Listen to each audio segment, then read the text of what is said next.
Class में हम कोशिका के जो बचे हुए कोशिकांग हैं, जैसे कि जीवद्रव्य है, माइटोकॉन्ड्रिया है, और इसका लवक है, रिक्तिका है, राइबोसोम, लाइसोसोम, इनके बारे में हम इस क्लास में हम पढ़ेंगे। आज हमारी कोशिका की क्लास नंबर 6 है तथा ये क्लास हमारे लिए बहुत ज़्यादा इम्पोर्टेंट है एग्जाम पॉइंट ऑफ व्यू से। इसमें से जिन कोशिकांगों को हम पढ़ेंगे वहां से क्वेश्चन आने की संभावना है। जैसे कि आज हम सबसे पहले जीवद्रव्य के बारे में समझेंगे कि जीवद्रव्य क्या होता है तथा कोशिका के अंदर जीवद्रव्य का क्या फंक्शन होता है और क्या रोल निभाता है ये कोशिका के अंदर। सबसे पहले हम इसकी खोज को देख लेते हैं कि जीवद्रव्य की खोज हुई कब थी और इसको पहली बार इसके बारे में बताया किसने था कि कोशिका के अंदर जीवद्रव्य होता है तथा इसका ये फंक्शन होता है। तो पहली बार जो जीवद्रव्य की खोज हुई थी ये 1839 में हुई थी। 1839 के अंदर पुरकिंजे नाम के साइंटिस्ट ने जीवद्रव्य की खोज की थी। इसके बाद ये देखते हैं कि जीवद्रव्य कोशिका के अंदर कहाँ पर होता है और किस स्थिति में ये उपस्थित होता है। जब हम कोशिका को अंदर से देखते हैं सूक्ष्मदर्शी की मदद से तो हमें दिखता है कि कोशिका के अंदर एक पानी सा एक द्रव्य पदार्थ भरा होता है। कोशिका के अंदर ऐसा द्रव्य पदार्थ ये भरा होता है। तो कोशिका के दो पार्ट होते हैं, एक होता है कोशिका वाला भाग और एक होता है इसका केंद्रक वाला भाग। तो इसके दोनों पार्टों के अंदर द्रव्य पदार्थ भरा होता है। एक कोशिका वाले भाग में द्रव्य पदार्थ भरा होता है तथा इसी प्रकार से केंद्रक वाले भाग में भी द्रव्य और या हम कहें तरल पदार्थ इसके अंदर केंद्रक में भी भरा होता है। तो केंद्रक के अंदर जो तरल पदार्थ भरा होता है उसको हम केंद्रक द्रव्य बोल देते हैं या इसको इंग्लिश में हम न्यूक्लियोप्लाज्म बोल देते हैं, न्यूक्लियोप्लाज्म। तथा कोशिका के अंदर जो द्रव्य भरा होता है इसको हम साइटोप्लाज्म या कोशिका द्रव्य बोल देते हैं। तो दो तरह के द्रव्य इसके अंदर कोशिका के अंदर भरे होते हैं। एक केंद्रक के अंदर द्रव्य भरा होता है जिसको हम केंद्रक द्रव्य बोलते हैं तथा एक कोशिका के अंदर द्रव्य भरा होता है जिसको हम कोशिका द्रव्य बोलते हैं। तो जब हम इन दोनों को मिलाकर एक साथ बोलेंगे, कोशिका द्रव्य तथा केंद्रक द्रव्य, इन दोनों को मिलाकर हम कहते हैं इसको जीव द्रव्य बोलते हैं। तो जीव द्रव्य के 2-3 नामों से इसको बोला जाता है जीव द्रव्य को। पहला इसको जीव द्रव्य कहते हैं, इसको प्लाज्मा द्रव्य भी कहा जाता है तथा इंग्लिश में इसको प्रोटोप्लाज्म भी इसको कहा जाता है। अगर इंग्लिश में कोई पूछ ले जीव द्रव्य को तो इंग्लिश में इसको प्रोटोप्लाज्म कहते हैं। जीव द्रव्य की खोज कब हुई थी? 1839 में पुरकिंजे नाम के साइंटिस्ट में की थी। जीव द्रव्य होता क्या है? जीव द्रव्य क्या होता है? जीव द्रव्य दो द्रव्यों से मिलकर बना होता है। एक कोशिका वाला द्रव्य जिसको हम साइटोप्लाज्म बोलते हैं तथा एक केंद्रक वाला द्रव्य जिसको हम न्यूक्लियोप्लाज्म बोलते हैं। इन दोनों द्रव्यों को मिलाकर हम जीव द्रव्य बोलते हैं। तो मैं इस प्रकार से बोल सकता हूं कि कोशिका के अंदर जो जितना भी द्रव्य भरा हुआ है, चाहे वह कोशिका के अंदर भरा हुआ है चाहे इसके केंद्रक के अंदर भरा हुआ हो, इन टोटल को मिलाकर हम इसको टोटल को जीव द्रव्य बोलते हैं। इसके बाद हम ये देखते हैं कि ये जीव द्रव्य जो होता है इसके अंदर क्या क्या कौन कौन से पदार्थ इसके अंदर पाए जाते हैं। ये जीव द्रव्य थोड़ा सा गाढ़ा होता है तथा ये थोड़ा सा अम्लीय प्रकृति का होता है जीव द्रव्य। जब हम जीव द्रव्य को अंदर से देखते हैं कि ये जीव द्रव्य किन किन पदार्थों से मिलके बना हुआ है तो हमें ये प्राप्त होता है कि जो जीव द्रव्य है ये दो तरह के इसके अंदर पदार्थ पाए जाते हैं। एक होते हैं कार्बनिक पदार्थ और एक होते हैं अकार्बनिक पदार्थ।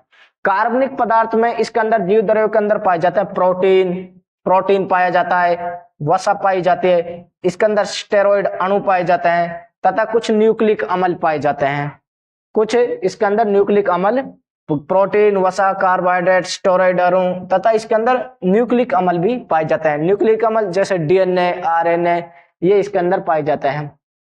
तो ये तो हो गए इसके कार्बनिक पदार्थ तथा इसके अलावा इस जीव द्रव्य के अंदर कुछ अकार्बनिक पदार्थ भी पाए जाते हैं। अकार्बनिक पदार्थ कौन से? जैसे इसके अंदर कुछ खनिज पदार्थ पाए जाते हैं, फास्फोरस जैसे खनिज पदार्थ भी इसके अंदर पाए जाते हैं। फास्फोरस, नाइट्रोजन, ऑक्सीजन ऐसे खनिज पदार्थ पाए जाते हैं तथा इसके अंदर कुछ लवण भी पाए जाते हैं, लवण। तथा इसके अलावा इसके अंदर जीव द्रव्य के अंदर इसमें पानी भी भरा होता है, पानी की मात्रा भी इसके अंदर होती है। और इस जीव द्रव्य में सबसे ज्यादा जो मात्रा में होता है इसमें प्रोटीन भी पाया जाता है। पूरे द्रव्य के अंदर प्रोटीन भी है, इसके अंदर वसा भी है, स्टेरॉइड अणु भी है जीव द्रव्य के अंदर, इसके अंदर न्यूक्लिक अम्ल भी है तथा इसके अंदर कुछ खनिज पदार्थ भी है, फास्फोरस जैसे कुछ खनिज पदार्थ भी हैं इसके अंदर तथा इसके अंदर लवण भी है और इसके अंदर पानी भी भरा हुआ है। लेकिन अब क्वेश्चन ये उठता है कि यहाँ सबसे ज्यादा मात्रा में इनमें से कार्बनिक और अकार्बनिक पदार्थों में सबसे ज्यादा मात्रा में क्या होता है, तो इस पूरी कोशिका के अंदर सबसे अधिक मात्रा में पानी की मात्रा होती है। पानी इसके अंदर 80% तक होता है। तो यहाँ क्वेश्चन बनता है कि एक कोशिका के अंदर पानी की मात्रा कितनी होती है। तो एक कोशिका के अंदर की बात करी जाए तो उसके अंदर 80% पानी होता है तथा 20% में इसके अंदर सभी लवण, इसके अंदर लवण हो गया, खनिज पदार्थ हो गए, प्रोटीन हो गया, कार्बोहाइड्रेट, 20% के अंदर ये सभी आते हैं तथा 80% इसमें पानी भरा होता है। अब इसका हम फंक्शन को देखते हैं कि सर ये जो जीव द्रव्य होता है इसका फंक्शन क्या होता है एक कोशिका के अंदर।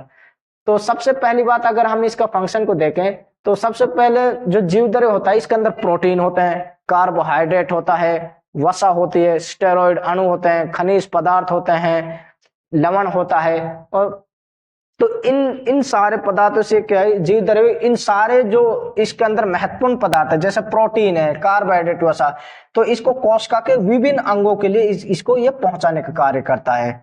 तो जैसे कि माइटोकॉन्ड्रिया के अंदर प्रोटीन पहुंचाया और प्रोटीन पहुंचाने की मदद से उसके अंदर से एक क्रैब्स साइकिल चलेगी और वहां से एनर्जी प्राप्त होगी। तो ये और प्रोटीन इनकी झिल्ली को बनाने के लिए प्रोटीन प्रोवाइड करता है। यहाँ से जीव द्रव्य के अंदर जो प्रोटीन होता है उस कोशिका झिल्ली बनेगी, उसके बाद केंद्रक झिल्ली भी बनती है इससे। तो ये इसका एक फंक्शन तो यही हो जाता है कि ये जो कोशिका के विभिन्न कोशिकांग है उनके लिए प्रोटीन प्रोवाइड करना, लवण प्रोवाइड करना, खनिज पदार्थ प्रोवाइड करना। तो एक तो इसका ये फंक्शन होता है जीव द्रव्य का। दूसरा फंक्शन ये होता है जीव द्रव्य का कि ये जो कोशिका के विभिन्न कोशिकांग है, जैसे ये होगा इसका राइबोसोम, ये होगा इसका लाइसोसोम, ये होगा इसका रिक्तिका, ये होगा माइटोकॉन्ड्रिया, तो ये होगा गोल्जिकाए, अंतःपर्दव्य जालिका और ये केंद्रक। ये सारे अंग एक दूसरे से टकराए ना, एक दूसरे से कोलाइड ना करें, एक दूसरे से दूर रहें ताकि ये सुरक्षित रहें और इनमें टूट फूट ना हो और ये प्रॉपर तरीके से अपना फंक्शन करते रहें। तो इन कोशिका के जो अंग है इनको सुरक्षित रखने का कार्य जीव द्रव्य का होता है। जीव द्रव्य इन सभी अंगों को, जो कोशिकांग होते हैं, इनको भिड़ने से, टकराने से ये रोकता है, इनके बीच में गैप बनाए रखता है ताकि इनके अंदर जितनी भी रासायनिक अभिक्रियाएं हो रही हैं, जितनी भी उपापचय क्रियाएं इनके अंदर हो रही हैं, वे सुरक्षित तरीके से होती रहे। तो पहला कार्य, एक कार्य जीव द्रव्य क्या होगा कि सारे कोशिकांगों को दूर दूर रखने का कार्य इसका। तो जो तीसरा फंक्शन है जीव द्रव्य का, वह फंक्शन है इस कोशिका के आकार को बनाए रखना। जो ये कोशिका इस आकृति में, इसकी जो ये संरचना है, ये जीव द्रव्य, इसमें इस जीव द्रव्य का बहुत ज्यादा इंपॉर्टेंट रोल है।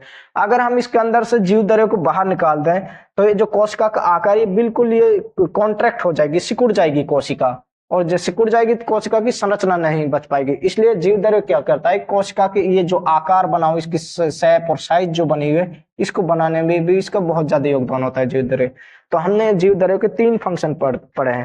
पहला फंक्शन क्या है जीव द्रव्य का कि जीव द्रव्य कोशिका को आकार प्रदान करता है, कि कोशिका का जो इतना साइज है, शेप है, इसको बनाने में जीव द्रव्य का अहम योगदान है। दूसरा इसका क्या काम है, यह कोशिका के सभी कोशिकांगों को, कोशिका के सभी कोशिकांगों को टकराने से या टूटने फूटने से ये रोकता है। मतलब कोशिका के अंदर जितने भी कोशिकांग है, चाहे वो माइटोकॉन्ड्रिया हो, रिक्तिका हो, अंतःपर्दव्य जालिका हो, राइबोसोम हो, लाइसोसोम हो, केंद्रक हो, ये सारे टकराए ना एक दूसरे से और इनमें टूट फूट ना हो, उससे क्या ये इनको एक दूर दूर रखता है, क्योंकि ये सब जगह इनके बीच में गैप नहीं है, जीव द्रव्य भरा होता है, यहाँ जो गैप है सब जगह जीव द्रव्य, इससे क्या होता है ये सुरक्षित रहते हैं और आप अपनी जो रासायनिक अभिक्रिया इनके अंदर होती रहती हैं, जो उपापचय क्रियाएं होती रहती हैं, वे स्वतंत्र तरीके एक सुरक्षित तरीके से होती रहती हैं। तीसरा फंक्शन जीव द्रव्य क्या होता है कि यह विभिन्न कोशिकांगों को खनिज, प्रोटीन ये प्रदान करवाता है। कि जो कोशिकांग है, जैसे माइटोकॉन्ड्रिया के लिए प्रोटीन चाहिए ताकि वहां पर क्रैब्स साइकिल होती रहे और वहां एनर्जी मिले एटीपी के रूप में, तो ये जीव द्रव्य में से वह प्रोटीन उसके लिए मिल जाएगा। झिल्ली बनने में प्रोटीन चाहिए होता है, कार्बोहाइड्रेट चाहिए होता है भित्ति बनने के लिए, कोशिका भित्ति बनने के लिए, तो वे जीव द्रव्य उनके लिए प्रोवाइड करे। तो हम ये भी कह सकते हैं कि जीव द्रव्य क्या है, कोशिका भित्ति को बनाने में इसका अहम योगदान है, क्योंकि ये कोशिका भित्ति के लिए कार्बोहाइड्रेट प्रोवाइड कराता है, कोशिका झिल्ली को बनाने में भी इसका योगदान होता है। तो ये इसके 3 फंक्शन हमने जीव द्रव्य के पढ़े हैं। इनको आपने नोट करना है। तथा इसमें से जो इसके मेन इंपॉर्टेंट जो इसके फंक्शन है, जीव द्रव्य किस किस से बना होता है, कोशिका द्रव्य के अंदर द्रव्य से बना होता है, इसके अंदर कार्बनिक पदार्थ और अकार्बनिक पदार्थ भरे होते हैं, इसके अंदर पानी की मात्रा 80% पानी की मात्रा होती है, इसकी खोज पुरकिंजे ने की थी। और ये कोशिका भित्ति को बनाने में इसका अहम योगदान होता है, कोशिका भित्ति के निर्माण में ये योगदान निभाता है, कोशिका आकार को बनाए रखता है। तो ये इसके फंक्शन आपको याद करने हैं तथा इनको नोट कर लेना है।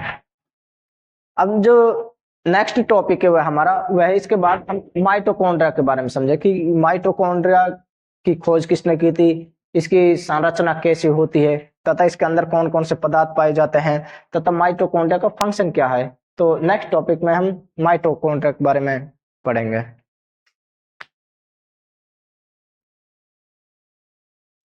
कोशिका का जो नेक्स्ट कोशिकांग है वह है माइटोकॉन्ड्रिया।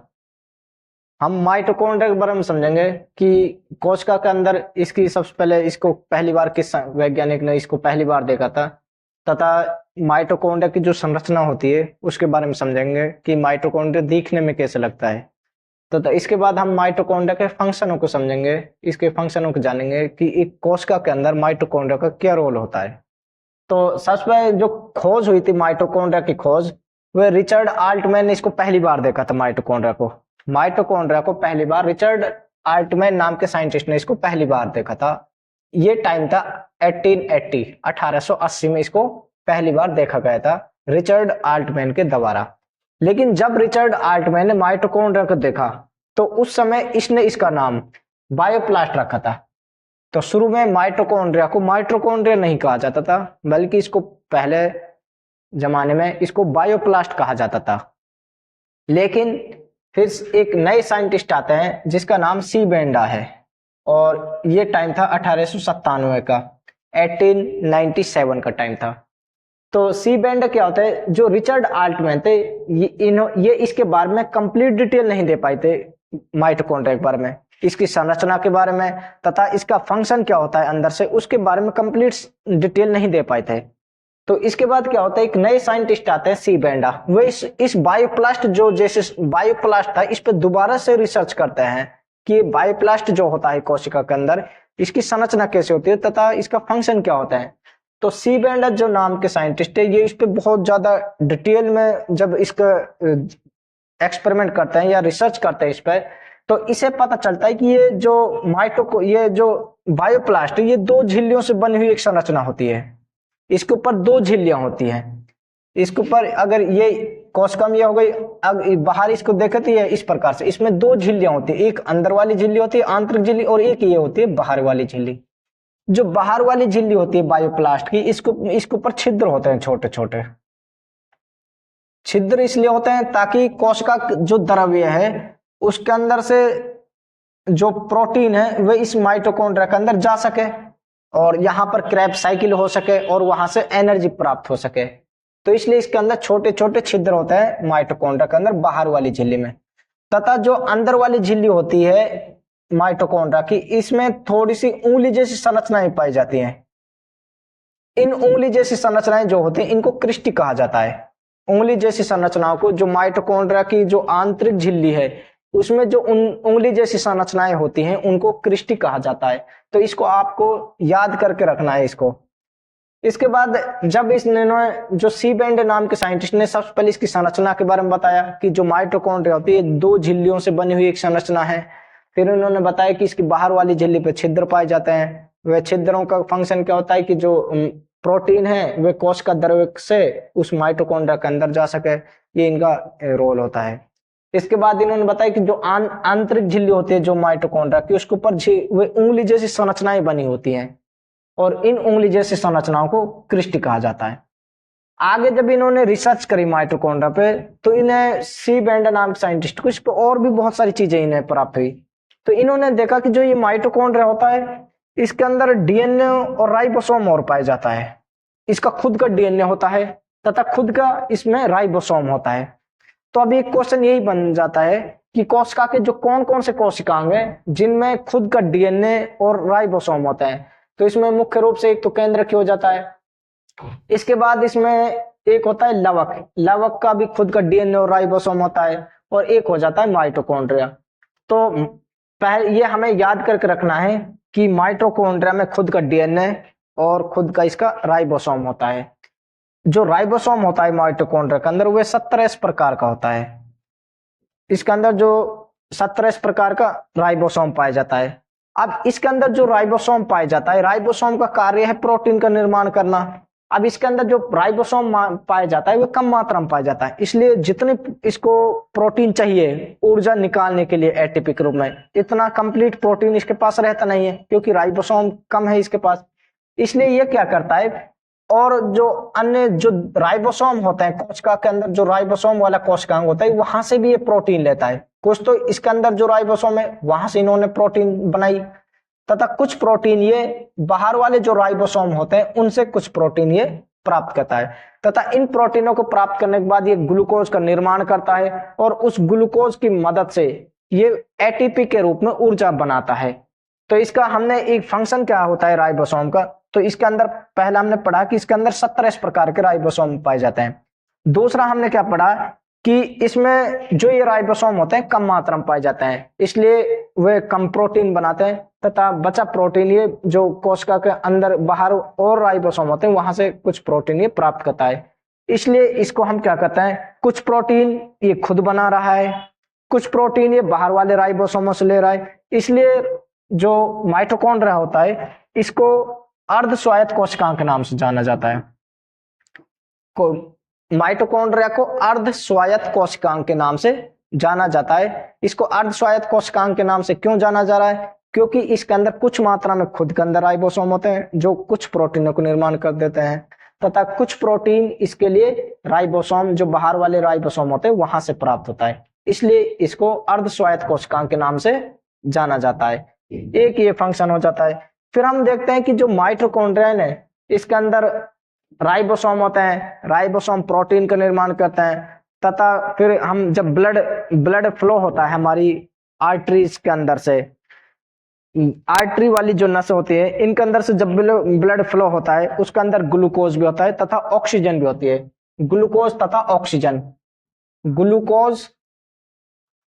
ग्लूकोज प्लस में ऑक्सीजन, ये हमारे ब्लड के अंदर ब्लड में मिले होते हैं। ग्लूकोज कहां से मिलता है हमारे ब्लड में, हम जिस खाने को खाते हैं उसके अंदर 6 न्यूट्रिएंट पाए जाते हैं। उसके अंदर प्रोटीन भी होता है, उसके अंदर कार्बोहाइड्रेट, वसा, प्रोटीन, कार्बोहाइड्रेट, इसके अंदर खनिज पदार्थ, जल, ये सारे इसके अंदर भरे होते हैं। तो ये क्या करते हैं हमारे, फिर हमारे ब्लड में जाके ये ग्लूकोज का निर्माण करते हैं। फिर हम फेफड़ों से जो ब्लड होता है वहां से वे ऑक्सीजन लेता है, फिर इनको ऑक्सीजन और ग्लूकोज को ये ले जाता है कोशिका के अंगों तक। कोशिका में किस अंग के अंदर ले जाता है ये, जो ये ग्लूकोज है ब्लड के अंदर जो ग्लूकोज मिला हुआ है जो हमें भोजन से प्राप्त हुआ है, जो खनिज पदार्थ जो हमारे पोषक तत्व हैं वहां से ग्लूकोज बना, और ऑक्सीजन हमने फेफड़ों से लिया, ये दोनों मिल जाते हैं रक्त के अंदर। ये दोनों किसके अंदर मिल जाते हैं, रक्त में।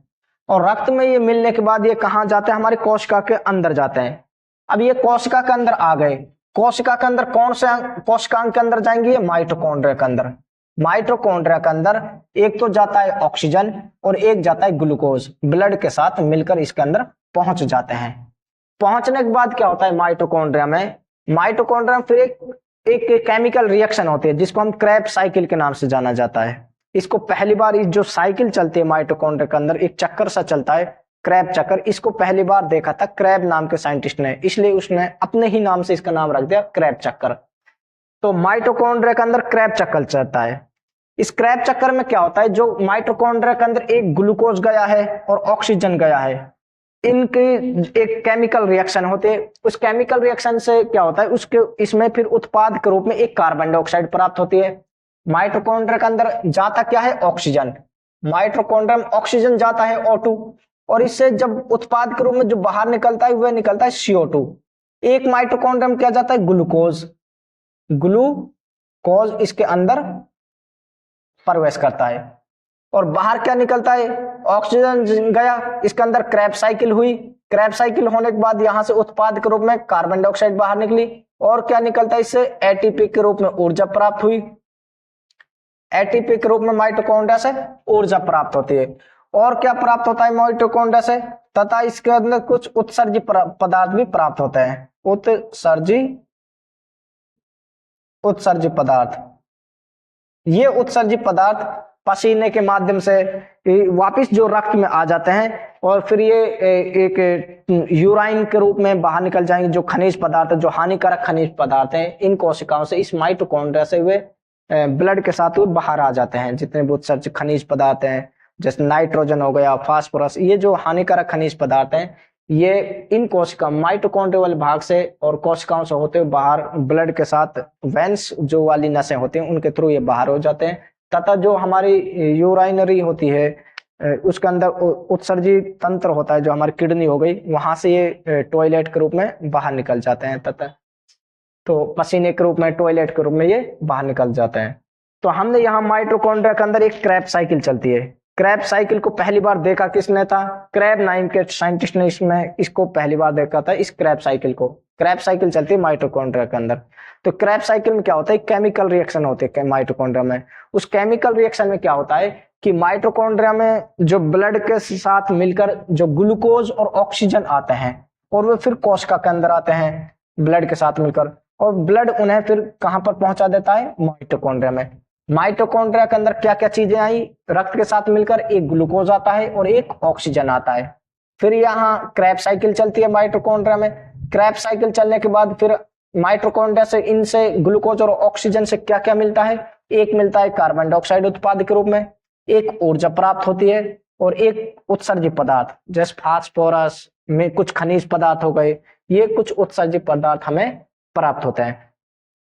अब जो उत्सर्ज कार्बन डाइऑक्साइड होती है ये रक्त के साथ वापिस आ जाती है, अशुद्ध रक्त के साथ। जो वेंस वाली नसें होती हैं, सिराएं जो होती हैं, सिराएं वाली नसें, उनके माध्यम से वे कार्बन डाइऑक्साइड और उत्सर्जित पदार्थ ये बाहर आ जाते हैं। कार्बन डाइऑक्साइड फेफड़ों में चली जाती है और जो उत्सर्जित पदार्थ हैं वे हमारे किडनी के माध्यम से बाहर निकल जाते हैं। लेकिन जो ऊर्जा प्राप्त हुई है एटीपी के रूप में, ये ऊर्जा हमारे जो कोशिका के अंदर माइटोकॉन्ड्रिया में एटीपी के रूप में ऊर्जा प्राप्त हुई है। एटीपी के रूप में, एटीपी की फुल फॉर्म होती है एडिनो ट्राइफॉस्फेट, कि ये एटीपी के रूप में ऊर्जा प्राप्त हुई है माइटोकॉन्ड्रिया से। ये ऊर्जा क्या होती है? फिर ये माइटोकॉन्ड्रिया से कोशिका के अलग अलग अंगों के लिए जाती है, क्योंकि कोशिका के अंदर जितने भी कोशिकांग है वे सारा अपना अपना फंक्शन कर रहे हैं। जैसे यहाँ अंतःपर्देव जालिका, अंतःपर्देव जालिका के अंदर एक राइबोसोम होता है, प्रोटीन का निर्माण करते हैं। फिर अंतःपर्देव जालिका कुछ इसके अंदर ये दुग्ध स्रावी अंग का काम करता है, दुग्ध स्रावण में हेल्प करता है। फिर ये गोल्जी का एक ट्रांसपोर्ट का काम करता है, गोल्जी का ट्रैफिक पुलिसमैन के नाम से नलिका के रूप में जो यहाँ राइबोसोम बने, पाचक एंजाइम, उनके लिए ट्रांसफर करने कार्य। ऐसे ही कोशिका के सारे अंग फंक्शन करते रहते हैं, प्रॉपर तरीके से ये काम करते हैं। जैसे केंद्रक है, केंद्रक सब पे नजर रखता है, कौन कौन सा प्रॉपर तरीके से फंक्शन कर रहा है। लाइसोम है, लाइसोम अपने एंजाइम फेंकते रहते हैं। तो ये सारे अपने फंक्शन करते रहते हैं। इनके लिए क्या चाहिए? ऊर्जा। तो ये ऊर्जा कहाँ से मिलती है? ऊर्जा कोशिका के किस अंग के अंदर बनती है? ये बनती है कोशिका के माइटोकॉन्ड्रिया वाले अंग में, और ये ऊर्जा एटीपी के रूप में माइटोकॉन्ड्रिया वाले अंग में बनते हैं। तो माइटोकॉन्ड्रिया क्या करता है? जो ऊर्जा बनी है इस ऊर्जा को कोशिका के सभी अंगों के लिए पहुंचा देता है। जैसे रिक्तिका के लिए पहुंचा देता है, राइबोसोम के लिए पहुंचा दी, केंद्रक के लिए पहुंचा दिया, अंतःपर्देव जालिका के लिए, गोल्जिका के लिए, तो इस सभी के लिए ऊर्जा देता है। तो हमने यहाँ पढ़ा कि माइटोकॉन्ड्रिया एटीपी के रूप में ऊर्जा का निर्माण करता है। और अब यहाँ सर कितनी एटीपी ऊर्जा प्राप्त होती है? जब रक्त के साथ एक ग्लूकोज का अणु मिलकर जाता है, एक ग्लूकोज का अणु माइटोकॉन्ड्रिया में जाता है, तो उससे 38 एटीपी ऊर्जा प्राप्त होती है। ये भी आपको याद रखना है। तथा जो ये ऊर्जा प्राप्त होती है फिर ये ऊर्जा को कोशिका के सारे अंगों के लिए पहुंचा देता है, ताकि वे अपने जितने भी उपापचय क्रियाएं हो रही है सारे अंगों के अंदर वे प्रॉपर तरीके से होती रहती है। इसलिए हम माइटोकॉन्ड्रिया को कई नामों से जानते हैं। माइटोकॉन्ड्रिया को ऊर्जा घर के नाम से भी जाना जाता है। तो ये आपको मोस्ट इंपोर्टेंट क्वेश्चन है कि कोशिका का कौन सा अंग है जिसको पावर हाउस के नाम से जानते हैं? पावर हाउस मतलब ऊर्जा देने वाला, ताकि ये सारे काम करते रहे। अगर माइटोकॉन्ड्रिया ऊर्जा देना बंद कर दे तो ये कोशिका के जितने भी कोशिकांग ये सारा कार्य करना बंद कर देंगे, क्योंकि ये इनके लिए एनर्जी नहीं मिलेगी। अब एनर्जी नहीं मिलेगी तो ये काम नहीं कर पाएंगे। इसलिए पूरी कोशिका क्या हो जाएगी? ये डेथ हो सकती है, इस कोशिका एक मृत हो सकती है, ये कोशिका की मृत्यु हो सकती है। इसलिए माइटोकॉन्ड्रिया क्या इसके लिए लगातार ऊर्जा देता रहता है सबके लिए तक फंक्शन। इसलिए माइटोकॉन्ड्रिया को ऊर्जा घर के नाम से जाना जाता है। माइटोकॉन्ड्रिया को किस नाम से जाना जाता है? माइटो कॉन्ड्रिया को ऊर्जा ग्रह, ऊर्जा ग्रह मतलब एनर्जी हाउस या शक्ति ग्रह, शक्ति ग्रह मतलब होता है घर, एक पावर हाउस या एनर्जी हाउस, इन नामों से माइटोकॉन्ड्रिया को जाना जाता है, के नाम से जानते हैं, के नाम से जानते हैं। एक क्वेश्चन तो यहां ये बन गया, एक क्वेश्चन और बनता है, उसको आपने नोट करके लिखना है, मैं उसको यहां पर लिख रहा हूं नोट के रूप में। हमने देखा है कि सर जो माइटोकॉन्ड्रिया होता है इसके अंदर रक्त के साथ एक ग्लूकोज गया और एक ऑक्सीजन गया, लेकिन इसके अंदर गया है ऑक्सीजन, माइटोकॉन्ड्रिया के अंदर ऑक्सीजन गया है, लेकिन हमें उत्पाद के रूप में प्राप्त हुआ है कार्बन डाइऑक्साइड। ऑक्सीजन गया, कार्बन डाइऑक्साइड बाहर निकाला, ऑक्सीजन अंदर गया, कार्बन डाइऑक्साइड बाहर निकाला, इसको कहते हैं हम श्वसन। तो जिस प्रकार से हमारे यहाँ श्वसन होता है, नाक से ऑक्सीजन फेफड़ों तक जाती है, कार्बन डाइऑक्साइड बाहर निकलती है, तो ये श्वसन है। ऐसे ही कोशिका के अंदर माइटोकॉन्ड्रिया में ऑक्सीजन अंदर गया और कार्बन डाइऑक्साइड बाहर निकला, तो ये भी श्वसन हो गया। तो इसको हम कहते हैं जो कोशिका के अंदर माइटोकॉन्ड्रिया के अंदर ऑक्सीजन गया, कार्बन डाइऑक्साइड बाहर निकला, ये भी श्वसन है। तो इसको तो बोलेंगे हम आंतरिक श्वसन। और जो हमारा फेफड़ों तक होता है, नाक से फेफड़ों तक, ये होता है बाह्य श्वसन। तो कोशिका का, अब यहाँ क्वेश्चन ये बनता है कि कोशिका का कौन सा अंग है जहां पर आंतरिक श्वसन होता है। तो कोशिका के किस अंग के अंदर आंतरिक श्वसन होता है, वो होता है माइटोकॉन्ड्रिया में। तो यहां पर नोट के रूप में हम लिखेंगे कि माइटोकॉन्ड्रिया में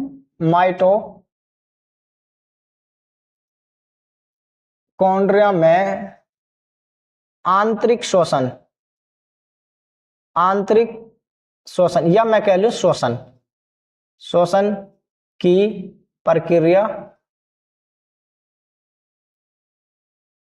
होती है। ये हमने माइटोकॉन्ड्रिया के फंक्शनों के बारे में जाना है। तो अब हम एक बार इसका थोड़ा सा शॉर्ट रिवीजन कर लेते हैं कि माइटोकॉन्ड्रिया के अंदर क्या क्या होता है। सबसे पहले हमने इसकी खोज को पढ़ा था कि माइटोकॉन्ड्रिया को जो पहली बार देखा था वो रिचर्ड आल्टमैन ने इसको पहली बार देखा था 1880 में।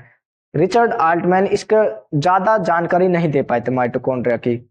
तो इन्होंने उस समय जब रिचर्ड आल्टमैन ने देखा तो उस समय इसका नाम रखा था बायोप्लास्ट। तो मेरे कहने का मतलब यह है कि शुरू में माइटोकॉन्ड्रिया को बायोप्लास्ट के नाम से जाना जाता था, इसको बायोप्लास्ट कहते थे। लेकिन फिर 1897 में एक सी बैंडा नाम के साइंटिस्ट आते हैं 1897 में। ये माइटोकॉन्ड्रिया पे बहुत सारी रिसर्च करते हैं और इसकी संरचना के बारे में बताते हैं और इसके फंक्शनों के बारे में बताते हैं। इसलिए इन्होंने इस पे ज्यादा रिसर्च करी, इसकी ज्यादा जानकारियां दी, इन्होंने इसका अलग से नाम रख दिया। सी बैंडा ने इसका नाम रखा माइटोकॉन्ड्रिया। सी बैंडा ने इसका नाम क्या रखा था, जो बायोप्लास्ट वाली जो संरचना थी इसका नाम क्या रखा, माइटोकॉन्ड्रिया नाम रखा, क्योंकि सी बैंडान वह साइंटिस्ट था जिसने इसकी ज्यादा रिसर्च करी थी, इसके ऊपर दोबारा से रिसर्च करी और बहुत सारी जानकारियां थी इसके बारे में। फिर इसकी संरचना के बारे में इन्होंने क्या बताया, सी बैंडा ने कहा कि जो माइटोकॉन्ड्रिया होती है उसके ऊपर दो झिल्लियां चढ़ी होती है, एक बाहर वाली झिल्ली उसमें छिद्र होते हैं और अंदर वाली जो अब उसके ऊपर छिद्र होता है, अंदर वाली जो झिल्ली होती है उसमें उंगली जैसी संरचनाएं होती हैं। इन उंगली जैसी संरचनाओं को उन्होंने नाम रखा क्रिस्टी। इसके बाद फिर इन्होंने इसके बारे में अंदर से बताया कि अंदर माइटोकॉन्ड्रिया में खुद का डीएनए होता है, खुद का राइबोसोम, 17 प्रकार के राइबोसोम होते हैं इसके अंदर। अब वे राइबोसोम कुछ मात्रा में प्रोटीन बना लेते हैं और कुछ प्रोटीन बाहर वाले राइबोसोम प्राप्त होती है, इसलिए इसका नाम अर्धस्वायत्त कोशिकांग भी कह देते हैं। फिर उस प्रोटीन से तथा फिर ब्लड के साथ मिलकर जो ग्लूकोज जाता है और ऑक्सीजन जाती है और जो प्रोटीन हो गया उनसे मिलकर इसमें एक केमिकल रिएक्शन होती है जिसको क्रैब साइकिल भी कहते हैं। एक साइकिल सी चलती है, क्रैब साइकिल भी उसको कहते हैं, जिसको पहली बार क्रैब नाम के साइंटिस्ट ने देखा था। वे जब क्रैब साइकिल चलती है इसके अंदर ग्लूकोज और ऑक्सीजन और प्रोटीनों से मिलकर जो इसके अंदर क्रैब साइकिल चली, उससे उत्पाद के रूप में कार्बन डाइऑक्साइड प्राप्त होती है, एटीपी के रूप में ऊर्जा प्राप्त होती है और कुछ उत्सर्जित पदार्थ प्राप्त होते हैं। अब जो कार्बन डाइऑक्साइड और उत्सर्जित पदार्थ हैं, ये क्या होता है, माइटोकॉन्ड्रिया से वो जो रक्त होता है उसके साथ मिलकर वापिस जो धमनी वे सिराएं वाली नसें होती हैं उनके माध्यम से वे बाहर आ जाते हैं। हमारे जैसे जो उत्सर्जित पदार्थ वे किडनी में आ जाते हैं, और जो कार्बन डाइऑक्साइड है वे फेफड़ों में आ जाते हैं और फेफड़ों के माध्यम से बाहर निकल जाती है।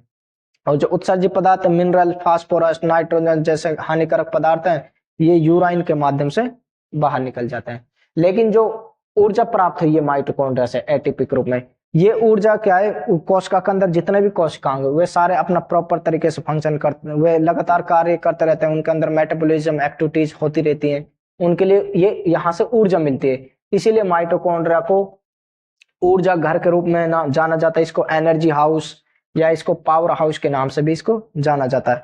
अब जो इसमें ऊर्जा एटीपी के रूप में प्राप्त होती है, तो यहाँ आपको याद रखना है कि एक ग्लूकोज का अणु जब माइटोकॉन्ड्रिया में जाता है तो उससे 38 एटीपी ऊर्जा प्राप्त होती है। अब एटीपी फुल फॉर्म है एडिनो ट्राई फास्फेट, ये एटीपी की फुल फॉर्म है। तथा इसके बाद हमने एक क्वेश्चन और नोट के रूप में लिखा था जो बहुत ही मोस्ट इंपॉर्टेंट है कि माइटोकॉन्ड्रिया के अंदर जब ब्लड रक्त के साथ मिलकर गई जाती है ऑक्सीजन इसके अंदर, फिर क्रैब साइकिल चलती है, लेकिन उत्पाद के रूप में मिल रही है कार्बन डाइऑक्साइड। इस प्रकार से हम कह सकते हैं कि ये शोषण हो रहा है माइटोकॉन्ड्रिया में। तो एक क्वेश्चन यहाँ हमने लिखा कि माइटोकॉन्ड्रिया में आंतरिक शोषण की प्रक्रिया होती है। तो यहाँ क्वेश्चन यही पूछा जाता है कि कोशिका का कौन सा जो अर्धस्वायत्त कोशिकांग कौन सा है, या ऊर्जा हाउस किसको कहते हैं, कोशिका कौन से कोशिकांग को ऊर्जा हाउस के नाम से जाना जाता है, या कोशिका के किस अंग के अंदर शोषण की अभिक्रिया होती है। तो माइटोकॉन्ड्रिया के अंदर शोषण की अभिक्रिया होती है। इन सारे जितने भी हमने माइटोकॉन्ड्रिया के बारे में समझा है, तो इन्हें आपको नोट करना है तथा इसको याद करना है, और ये एग्जाम के लिए बहुत ज्यादा इंपॉर्टेंट है, इसको आपने याद करके जाना है। नेक्स्ट जो हमारा माइटोकॉन्ड्रिया के बाद हम पढ़ेंगे, वह हम पढ़ेंगे राइबोसोम और लाइसोसोमों के बारे में। जो नेक्स्ट कोशिकांग है वह है राइबोसोम।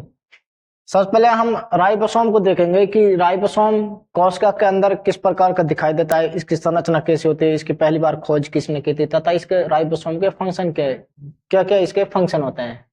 तो राइबोसोम को जो पहली बार देखा था राइबोसोम को, इसको जॉर्ज पैलेडे नाम के साइंटिस्ट ने पहली बार देखा था।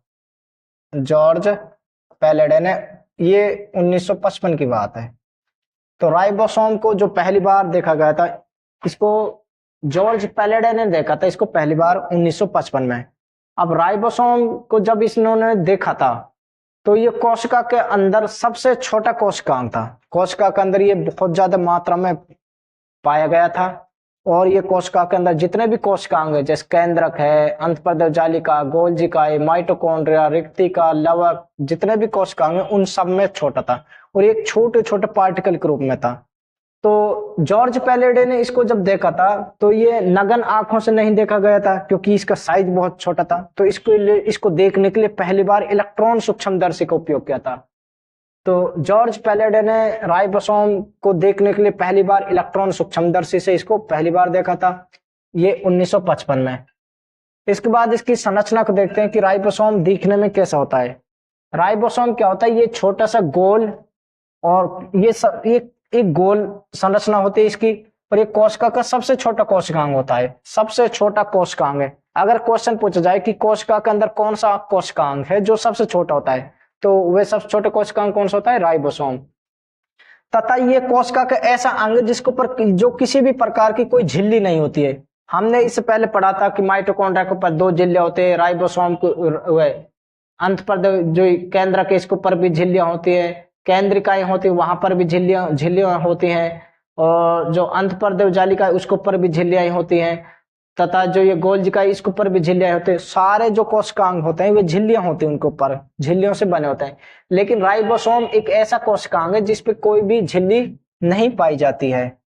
अतः ये एक छोटा सा कण कह सकते हैं, इसको एक छोटा सा पार्टिकल होता है। यह प्रोटीन और आरएनए से बना होता है। एक प्रोटीन से बना, इसके अंदर प्रोटीन से बना होता है, तथा आरएनए राइबोस न्यूक्लिक एसिड, इनसे ये राइबोसोम बना होता है। इसके बाद ये कोशिका में पाए जाने वाला सबसे छोटे कोशिकांग है, तथा ये कोशिका में सबसे ज्यादा मात्रा में पाई, ये कोशिका के अंदर डॉट डॉट डॉट से के रूप में ये पाया जाता है, और ये कोशिका में सबसे ज्यादा मात्रा में भी ये पाया जाता है। तो राइबोसोम कोशिका में सबसे अधिक मात्रा में पाया जाता है।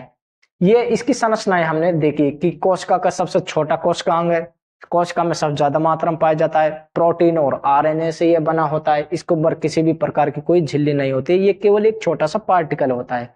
अब इसके कार्य को देखते हैं, राइबोसोम के फंक्शन क्या होता है।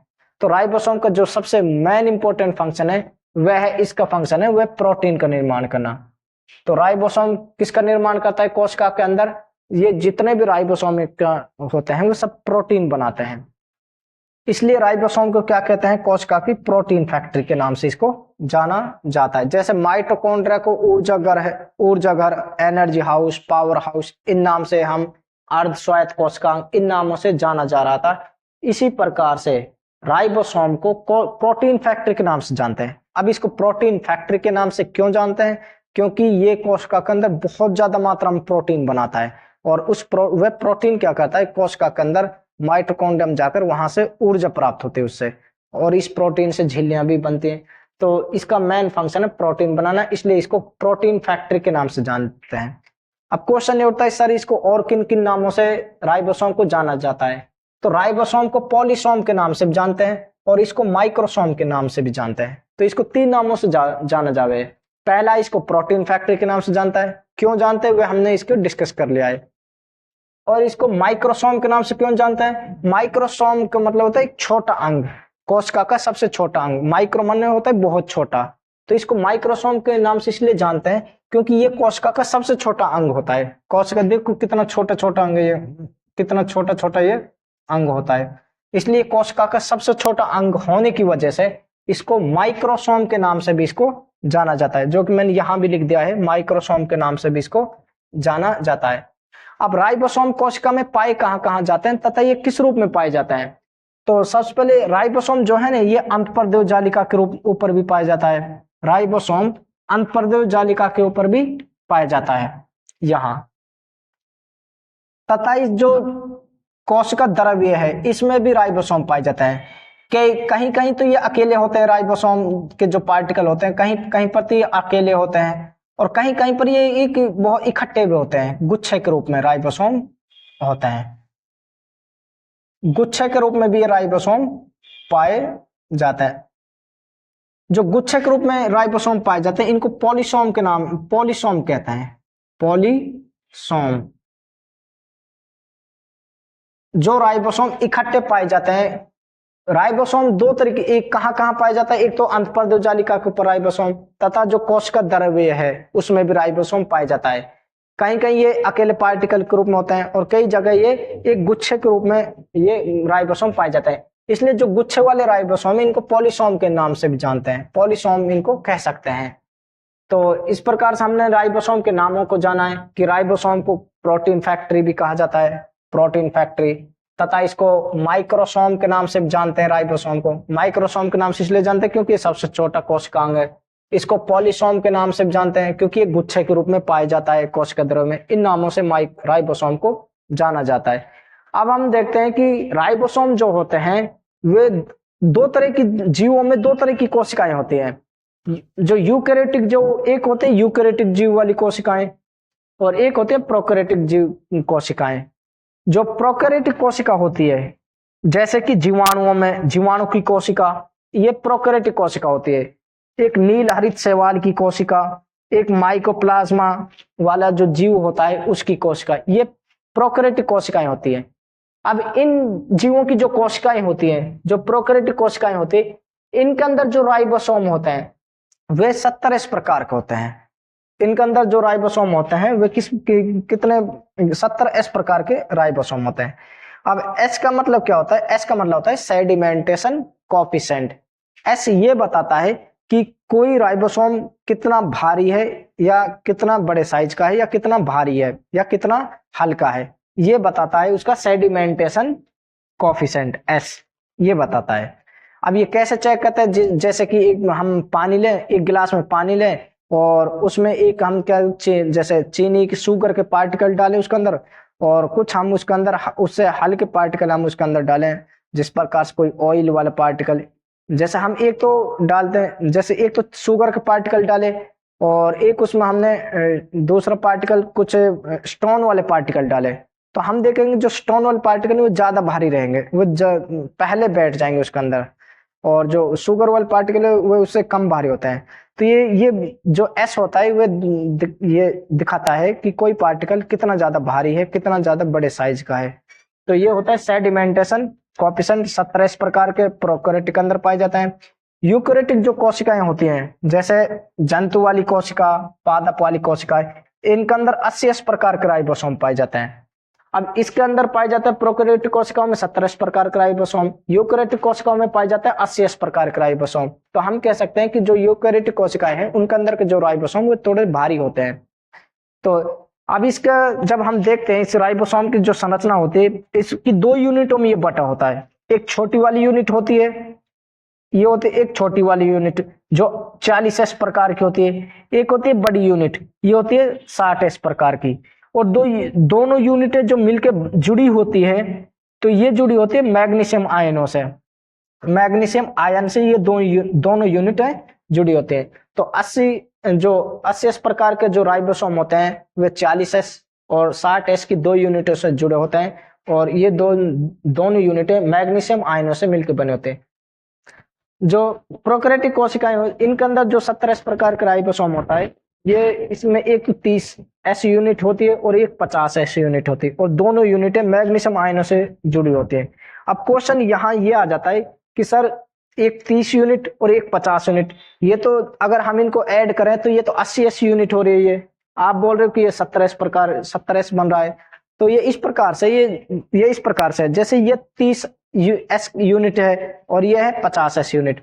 जब हम इनको अगर यहाँ इनको जोड़ कर देखें तो इनका साइज थोड़ा सा बड़ा, ये 30S यूनिट है और ये 50S यूनिट है, तो इनका साइज थोड़ा सा बड़ा है। लेकिन जब इनको ऐड करेंगे हम, तो ऐड करने पर जो इनका एक्चुअल साइज होना चाहिए 80S, लेकिन ऐड करने जब इनको हम जोड़ेंगे तो इसके अंदर थोड़ी सी ये धस जाएगी इसके अंदर। जब धसेगी तो इसका जो साइज है वो थोड़ा सा कम हो जाएगा। तो इस प्रकार से 80 ना होकर ये थोड़ा सा इसका साइज ये इसमें अंदर घुस जाती है, तो इसलिए इसका साइज क्या हो जाता है, कम हो जाता है। इसी प्रकार से इसमें होता है, ये 17 प्रकार का ये बन जाता है जुड़ने पर।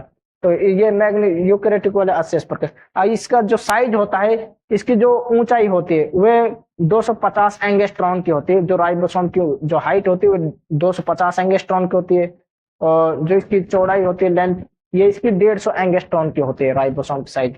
तो एक क्वेश्चन ये आपको नोट करके लिखना है कि जो हम नेक आई से 100 एंगस्ट्रॉन की जो साइज वाली वस्तु होती है, हम उनको नेक आई से देख सकते हैं, तथा जो 100 एंगस्ट्रॉन की कम साइज की वस्तु होती है उन्हें नेक आई से 1000 एंगस्ट्रॉन की जो वस्तु होती है उनको हम नेक आई से देख सकते हैं। जो 1000 एंगस्ट्रॉन से कम साइज की वस्तु होती है उनको देखने के लिए हमें सूक्ष्मदर्शी की जरूरत पड़ती है।